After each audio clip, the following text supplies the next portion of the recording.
नमस्कार स्टूडेंट। आज की क्लास में हम लोग पढ़ेंगे क्लास 10th की साइंस। चैप्टर नंबर 1 होगा इसका। पहला chapter chemical reaction and equations. तो इस चैप्टर के हमने कई क्लास यहाँ पर पढ़ा दिए हैं। जिन बच्चों ने वो क्लास ना देखे हों तो चैनल पर जाएं, प्ले लिस्ट बनी हुई क्लास 10th साइंस के नाम से, उसमें जाइए, सारे लेक्चर आप वहाँ पर देखिए। और आज की क्लास में हम लोग पढ़ने वाले हैं उपचयन और अपचयन अभिक्रिया यानी ऑक्सीडेशन एंड रिडक्शन रिएक्शन पढ़नी है। ठीक है, तो टाइप्स ऑफ रिएक्शंस हम लोग पढ़ रहे थे, उसमें से ये आज का लास्ट यहाँ पर लेक्चर होगा इसका। ठीक है, तो चलिए शुरू करते हैं। तो जैसा कि आप जानते हैं कि एनसीईआरटी वालों की एक खूबसूरती है कि जब भी कोई चीज़ वो बताते हैं तो वो डायरेक्ट नहीं बताते हैं, पहले उसका एक्सपेरिमेंट करते हैं, यानी क्रियाकलाप करते हैं और फिर वहाँ से उस टॉपिक को समझाते हैं। तो वही होता है ना कि विज्ञान आओ करके सीखे, जब तक हम कोई एक्सपेरिमेंट नहीं करेंगे तब तक हम साइंस को अच्छे से नहीं सीख पाएंगे। तो चलिए यहाँ पर देखते हैं हम लोग इसका एक एक्सपेरिमेंट यानी क्रियाकलाप, एक्टिविटीज़। तो इन्होंने क्या कहा कि चाइना डिश में 1 ग्राम कॉपर का चूर्ण लीजिए, यानी कॉपर का पाउडर लीजिए एक चाइना डिश में 1 ग्राम, और उसे फिर क्या कीजिएगा, गर्म कीजिए। और जैसा कि आप यहाँ पर एक चित्र में भी देख सकते हैं, वो एक चाइना डिश जिसमें हमने कॉपर का पाउडर ले लिया और उसको हमने गर्म किया। तो जब आप गर्म करेंगे तो आपने क्या देखा उसमें, मतलब क्या आपको दिखेगा, तो आप देख पाएंगे कॉपर का जो पाउडर था उसकी सतह पर कॉपर ऑक्साइड की एक काली परत उसके ऊपर चढ़ जाती है। और यह काला पदार्थ क्यों बना, है ना, ये सोचने वाली बात है। तो यह कॉपर ऑक्साइड कॉपर में ऑक्सीजन के योग से बना, मतलब ये जो ये ब्लैक कलर की उसमें जो परत बन जाती है ना, वो कॉपर ऑक्साइड की होती है। तो कॉपर ऑक्साइड बना कैसे, कॉपर में ऑक्सीजन का क्या हो गया, एडिशन हो गया, यानी कॉपर से ऑक्सीजन जुड़ गई तो बन गया कॉपर ऑक्साइड। और वही कॉपर ऑक्साइड ब्लैक कलर की लेयर बना देता है। तो इस तरीके की रिएक्शन होती है। देखिए कॉपर ये लिया ना, कॉपर का पाउडर, ठीक है, और ऑक्सीजन उसको दी और उसको गर्म किया। तो क्या बन गया, कॉपर का ऑक्साइड, मतलब इस कॉपर में ऑक्सीजन जुड़ गई और यही कॉपर ऑक्साइड बनने से ब्लैक कलर की लेयर उसमें आ जाती है, ब्लैक लेयर उसमें आ जाती है। ओके, है ना, ब्लैक लेयर उसमें इसी की आती है। तो इसमें क्या हुआ, कॉपर में ऑक्सीजन ऐड हो गया, कॉपर में ऑक्सीजन ऐड हो गया। और जब किसी चीज़ में ऑक्सीजन ऐड होता है तो उसको कहते हैं इसका उपचयन हो गया, मतलब ऑक्सीडेशन हो गया। मतलब इसका ऑक्सीडेशन होने से ये कॉपर के ऊपर ब्लैक कलर की लेयर बन जाती है। क्लियर। तो यदि इस गर्म पदार्थ के ऊपर हाइड्रोजन गैस पास करा दी जाए तो क्या हमें देखने को मिलेगा, तो सतह की जो काली परत होती है ना उसमें भी बदलाव आ जाता है। तो सतह की काली परत भूरे रंग की हो जाती है। कैसी हो जाती है, ब्राउन कलर की हो जाती है। समझ रहे बात। तो ये, तो इस स्थिति में विपरीत अभिक्रिया संपन्न होती है तथा कॉपर फिर से मिल जाता है।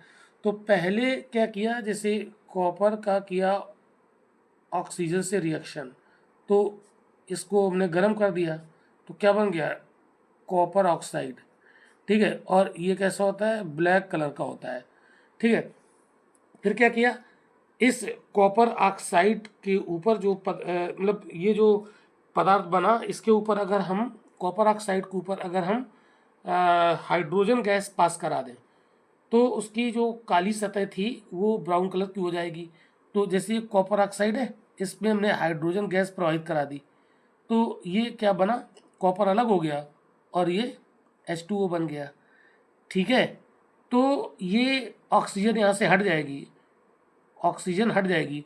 तो ऑक्सीजन का हटना क्या कहलाता है, अपचयन। क्या कहलाता है, रिडक्शन। तो यहाँ पर कॉपर ऑक्साइड जो है वो हाइड्रोजन से जब क्रिया करता है तो हाइड्रोजन इसकी ऑक्सीजन को हटा देता है और बना लेता है H2O। ठीक है, तो कॉपर में जो ऑक्सीजन जुड़ी थी वो हट गई। तो ऑक्सीजन का हटना कहलाता है अपचयन यानी रिडक्शन, और ऑक्सीजन का जुड़ना कहलाता है उपचयन यानी ऑक्सीडेशन अर्थात ऑक्सीकरण। समझा की बात। तो ये दोनों क्रियाएं हो गई। तो अभिक्रिया के समय जब किसी पदार्थ में ऑक्सीजन की वृद्धि होती है यानी ऑक्सीजन बढ़ जाती है, ठीक है, तो उसे कहा जाता है उपचयन यानी ऑक्सीडेशन। ठीक है, और जब अभिक्रिया में किसी पदार्थ में ऑक्सीजन का ह्रास हो जाए यानी ऑक्सीजन कम हो जाए तो उसे कहा जाता है अपचयन यानी रिडक्शन। क्या कहलाता है? रिडक्शन। तो यहाँ आप देखो कॉपर ऑक्साइड और हाइड्रोजन से क्रिया हुई तो ये ऑक्सीजन यहाँ से हट गई तो ऑक्सीजन का ह्रास हो गया ना, कॉपर बना।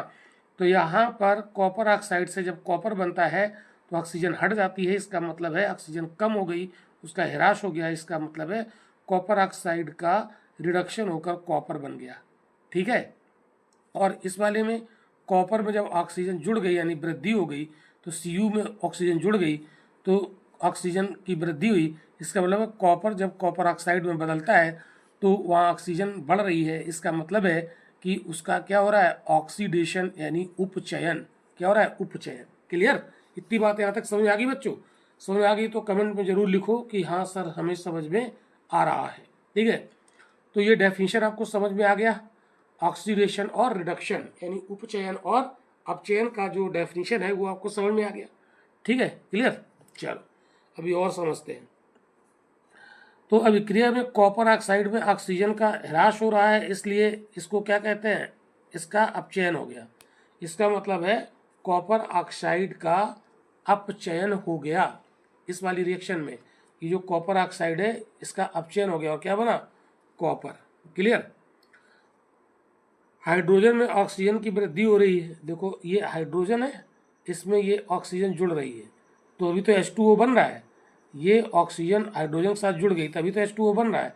तो हाइड्रोजन के साथ ऑक्सीजन जुड़ रही है और वृद्धि हो रही है, इसका मतलब हाइड्रोजन का H2O बनना, हाइड्रोजन का H2O बनना क्या कहलाएगा? ऑक्सीडेशन। इसका मतलब है इसमें ऑक्सीजन जुड़ गया, वही लिखा हाइड्रोजन में ऑक्सीजन की वृद्धि हो रही इसलिए यह उपचयित हुआ है अर्थात ऑक्सीडाइज हुआ है। क्लियर? तो अब यहाँ पर आप देख सकते हो, इसको शॉर्ट में आप देख सकते हो। देखो, अर्थात किसी अभिक्रिया में एक अभिकारक उपचयित यानी ऑक्सीडाइज तथा दूसरा अभिकारक रिड्यूस यानी अपचयित होता है। तो इन अभिक्रियाओं को उपचयन, अपचयन अथवा रेडॉक्स रिएक्शन कहते हैं। मतलब अगर कोई ऐसी रिएक्शन हो जिसमें एक रिएक्टेंट का रिडक्शन हो रहा हो और दूसरे रिएक्टेंट का ऑक्सीडेशन हो रहा हो, यानी रिडक्शन और ऑक्सीडेशन दोनों चल रहे हैं, तो उसको कहते हैं रिडॉक्स रिएक्शन। ये एक बहुत अच्छा एग्जाम्पल यहाँ पर हमने दिया है, कॉपर ऑक्साइड और हाइड्रोजन वाला, वही जो हमने शुरू में लिया था ये। तो कॉपर ऑक्साइड और हाइड्रोजन की क्रिया हुई, हमने गर्म किया तो देखिए कॉपर ऑक्साइड से ऑक्सीजन हट गया तो Cu बचा, और हाइड्रोजन में ये यहाँ से ऑक्सीजन हटा हाइड्रोजन के साथ जुड़ गया तो H2O बन गया। तो कॉपर ऑक्साइड का कॉपर में बदलना, इसका मतलब ऑक्सीजन यहाँ से हट गया तो रिड्यूस हो गया, ह्रास हो गया तो Cu बचा। तो ऑक्सीजन का हटना क्या कहलाता? अपचयन यानी रिडक्शन। तो यहाँ पर कॉपर ऑक्साइड का रिडक्शन होकर कॉपर बन रहा है। अब यहाँ देखो H2 है, इसमें ये ऑक्सीजन यहाँ से हटी और H2 में जुड़ गई तो H2O हो गया। तो H2 में ऑक्सीजन जुड़ रही है यानी H2 का ऑक्सीजन बढ़ रहा है, H2 में एक ऑक्सीजन का वृद्धि हो रहा है। इसका मतलब है कि H2 का H2O में क्या हो रहा है? उपचयन, मतलब ऑक्सीडेशन हो रहा है। क्या हो रहा है बच्चों? ऑक्सीडेशन। तो ऑक्सीजन का जुड़ना ऑक्सीडेशन और ऑक्सीजन का हटना रिडक्शन। तो यहाँ पर एक जो रिएक्टेंट है कॉपर ऑक्साइड, इसका हो रहा है रिडक्शन, और दूसरा रिएक्टेंट है हाइड्रोजन जिसका हो रहा है ऑक्सीडेशन। तो एक ही रिएक्शन में रिडक्शन, किसी का रिडक्शन हो रहा है तो किसी का ऑक्सीडेशन हो रहा है। तो दोनों जब एक साथ क्रियाएं चलती हैं तो उस रिएक्शन को हम क्या कहते हैं? Redox reaction. तो ये जो यहाँ पर रिएक्शन लिखा गया है ये रिडॉक्स रिएक्शन का एग्जाम्पल है। रिडॉक्स रिएक्शन का ये क्या है? एग्जाम्पल है। यहाँ तक समझ में आया? समझ में आ रहा है तो कमेंट जरूर करते जाइए और बताते जाइए आपको ये क्लास कैसा लग रहा है, और आप ये भी बताओ कि आप हमारे क्लास को कहाँ से देख रहे हैं। ठीक है, भारत के किस राज्य से आप हमारी क्लास को देख रहे हैं ये ज़रूर बताइएगा। चलिए, तो अब हम देखते हैं इसके कुछ और भी एग्जाम्पल हम लोग देखेंगे।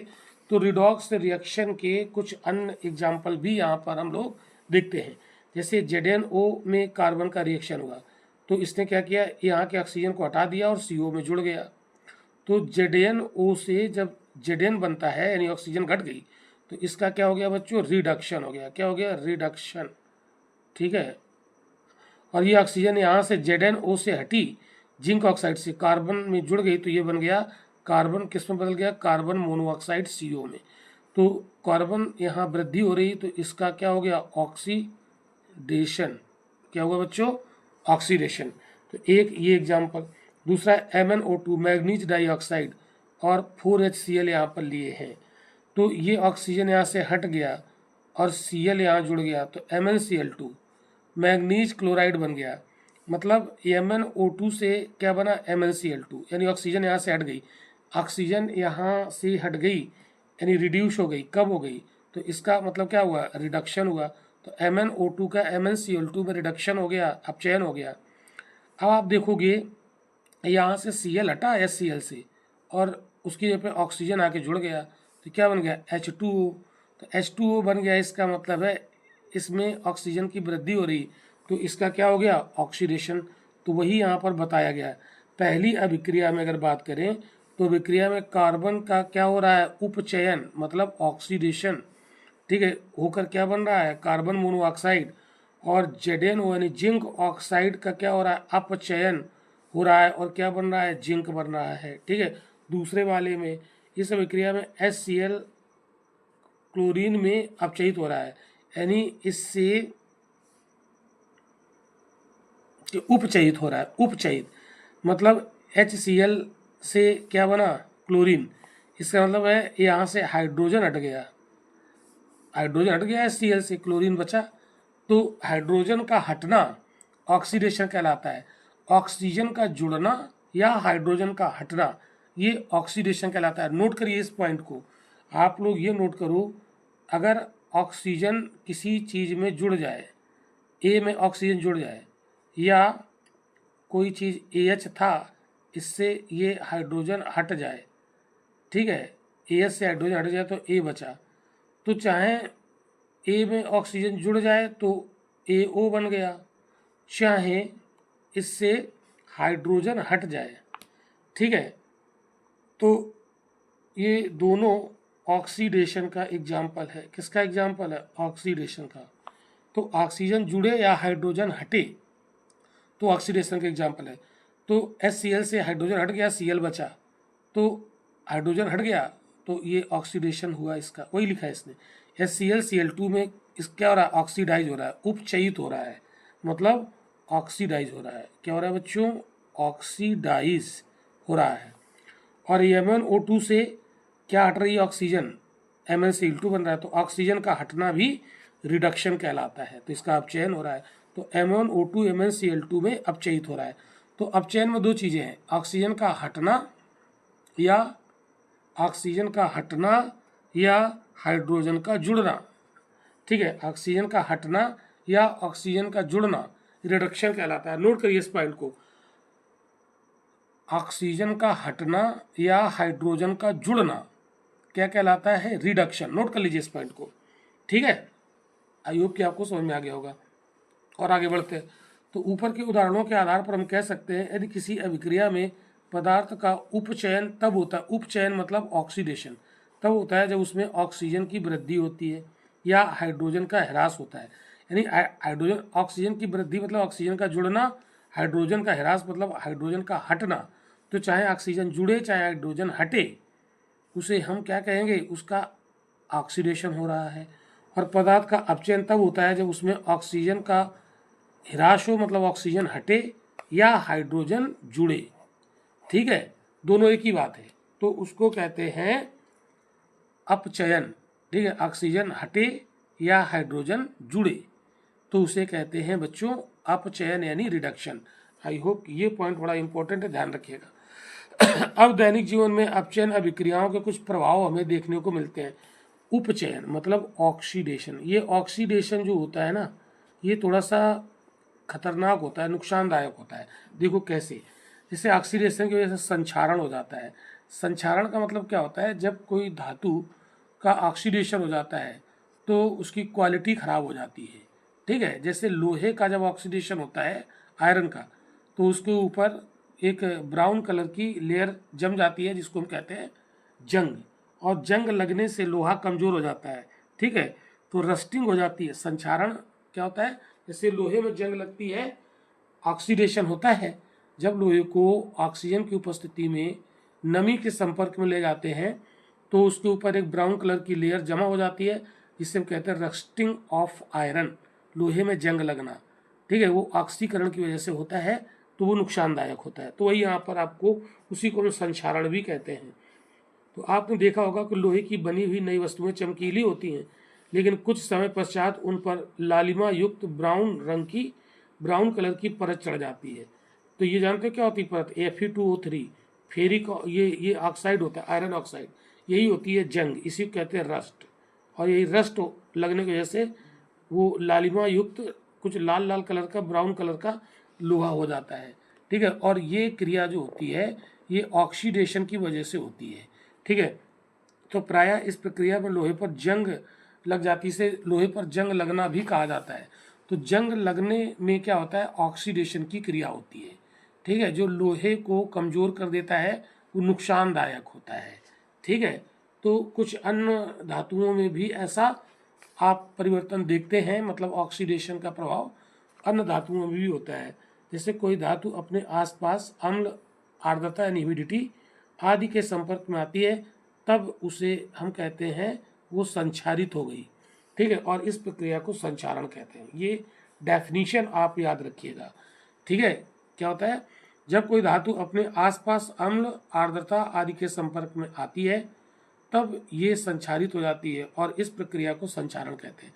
तो संक्षारित होने का मतलब, जो लोहे का एग्जाम्पल दिया उसके ऊपर एक परत चढ़ जाती है। ठीक है, तो जैसे चांदी के ऊपर काली परत चढ़ जाती है अगर चांदी को हवा और आर्द्रता में छोड़ दिया जाए, और तांबे को भी अगर हवा और आर्द्रता, ऑक्सीजन और ह्यूमिडिटी के संपर्क में रखा जाए तो उसके ऊपर एक ग्रीन लेयर चढ़ जाती है।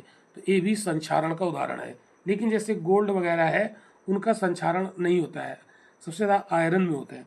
तो संक्षारण के कारण कार वगैरह जो होता है, जो पुल बनते हैं उसमें लोहे की रेलिंग लगी होती है, जहाज तथा धातु विशेषकर जो लोहे से बनी वस्तुएं होती हैं उसकी बहुत ज़्यादा क्षति होती है, उसको बहुत ज़्यादा नुकसान होता है। लोहे वाले में संक्षारण ज़्यादा होता है। तो संक्षारण किसकी वजह से होता है? ऑक्सीडेशन की वजह से होता है। एक और एग्जाम्पल हम देखेंगे ऑक्सीडेशन का, जिसको कहते हैं विकृत गंधिता। विकृत गंधिता मतलब किसी की स्मेल बदल जाती है। तो जानते हो ये किस में होता है? जब कोई वसा युक्त अथवा तेली खाद्य सामग्री होती है, मतलब जैसे ऑयली जो ईडबल जो हमारे चीज़ें होती हैं, खाद्य सामग्री, ठीक है, तो मतलब वो लंबे समय तक रह जाती है, तब उसका स्वाद चेंज हो जाता है और उसकी जो स्मेल होती है वो भी बदल जाती है। तो कहते हैं ये खराब हो गई। तो ये किस लिए होता है? ये उसका ऑक्सीडेशन हो जाता है। ऑक्सीडाइज होने पर तेल या वसा यानी ऑयली या जो फैटी चीज़ें होती हैं वो विकृत गंधी हो जाते हैं, मतलब उसकी जो स्मेल है वो खराब हो जाती है। ठीक है, महकने लगती है ना, जिसको हम अपनी भाषा में कहते हैं कि बैड स्मेल आ गई। और उसका जो टेस्ट होता है वो बदल जाता है, स्मेल भी बदल जाती है और टेस्ट भी बदल जाता है। तो ऐसा क्यों होता है? ऐसा ऑक्सीडेशन की वजह से होता है। तो प्रायः जो तेली यानी ऑयली और जो फैट युक्त खाद्य सामग्री है उसमें उपचयन होता है। उपचयन मतलब ऑक्सीडेशन, और उससे इसकी स्मेल खराब हो जाती है और टेस्ट बदल जाता है। तो इस ऑक्सीडेशन यानी उपचयन को रोकने वाले पदार्थ उसमें हम मिला देते हैं, जिसको कहते हैं एंटीऑक्सीडेंट। ठीक है, प्रतिऑक्सीकारक पदार्थ उसमें ऐड करते हैं ताकि ऑक्सीडेशन की क्रिया ना हो और वो सुरक्षित बने रहें। तो हम वायुरोधी बर्तनों में, यानी जिसको कहते हैं एयर टाइट, है ना, एयर टाइट जो बर्तन होते हैं उनमें हम उन चीज़ों को रखते हैं जिससे उसमें एयर नहीं जाती, अर्थात उसमें ऑक्सीजन नहीं पहुंच पाती, और उसका ऑक्सीडेशन की जो गति है वो धीमी हो जाती है और लंबे समय तक वो खराब नहीं होते हैं। जैसे हम कोई डिब्बा बंद चीज़ें खरीदते हैं दुकानों से पैकेजिंग वाली, तो उसकी एक एक्सपायरी डेट होती है, कहते हैं कि वो 1 साल नहीं खराब होगा, 1 साल बाद वो खराब हो सकता है। इसका मतलब है कि उसका ऑक्सीडेशन जो है उसकी प्रक्रिया धीमी कर दी गई, तो वो लंबे समय तक सुरक्षित बना रहता है, खाने लायक। लेकिन जैसे ही एक्सपायरी डेट क्रॉस करता है तो फिर कहते हैं कि इसका ऑक्सीडेशन हो गया और इसका टेस्ट और इसकी स्मेल खराब हो गई। ठीक है, तो उसकी भी एक समय सीमा होती है। तो क्या आप जानते हैं कि जो चिप्स की पैकिंग होती है या जो भी आप कुरकुरे वगैरह खाते हैं या नमकीन जो भी है, तो वो ऑयल में मतलब फैट में उसको तला जाता है। तो उसमें चिप्स की थैली में जब उसको पैक करते हैं तो उसके अंदर की ऑक्सीजन हटा देते हैं और उसकी जगह पर उसमें नाइट्रोजन जैसी कम एक्टिव गैसों को भर दिया जाता है, ताकि चिप्स का जो ऑक्सीडेशन है वो ना हो सके और वो लंबे समय तक स्टोर बना रहे, पैकेट के अंदर सुरक्षित बना रहे। अगर उसके अंदर की ऑक्सीजन नहीं निकालेंगे तो चूंकि वो चिप्स ऑयल में तला गया है, फैट में तला गया है, तो ऑक्सीजन के संपर्क में आते ही उसका ऑक्सीडेशन हो जाएगा, तो उसका टेस्ट और स्मेल बदल जाएगी और वो ख़राब हो जाएगा। इसीलिए जब पैकेजिंग की जाती है तो पैकेट के अंदर की जो ऑक्सीजन है वो निकाल दी जाती है और उसमें कम एक्टिव गैस नाइट्रोजन उसके अंदर भर दी जाती है और वो काफ़ी समय तक ख़राब नहीं होता है। ये बात ध्यान रखिएगा, ये बहुत इंपॉर्टेंट बात है, ठीक है, कि ऑक्सीजन क्यों निकाल दी जाती है पैकेजिंग के समय, उसकी जगह पर नाइट्रोजन जैसी गैस उसमें क्यों भरी जाती है, तो कारण आपको पता लग गया होगा। तो स्टूडेंट, आज के क्लास में ये हमारा कंप्लीट होता है रिडॉक्सी रिएक्शन। क्लास कैसा लगा? अच्छा लगा तो लाइक कर दीजिएगा और ऐसे ही साइंस को कॉन्सेप्ट के साथ पढ़ने के लिए चैनल को सब्सक्राइब करना ना भूलें। और मिलते हैं फिर हम लोग अगले लेक्चर में नेक्स्ट टॉपिक के साथ। Thank you.